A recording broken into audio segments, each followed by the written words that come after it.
താമരപ്പൂ നീ ദൂരെ കണ്ട് മോഹിച്ചു. അപ്പോൾ താഴെ ഞാൻ നീന്തി ചെന്ന് പൂവ് പൊട്ടിച്ചു. പിന്നെ തണ്ടൊടിഞ്ഞ താമര ഞാൻ കൊണ്ടുവന്നപ്പോൾ പെണ്ണെ നിൻ കവിളിൽ കണ്ടു മറ്റൊരു താമരക്കാട്. പെണ്ണെ നിൻ കവിളിൽ കണ്ടു മറ്റൊരു താമരക്കാട്. അല്ലിയാമ്പൽ കടവിലന്നരയ്ക്കു വെള്ളം.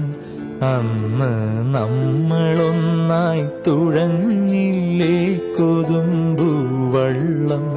നമ്മുടെ നെഞ്ചിലാകെ അനുരാഗ കരിക്കിൻ വെള്ളം.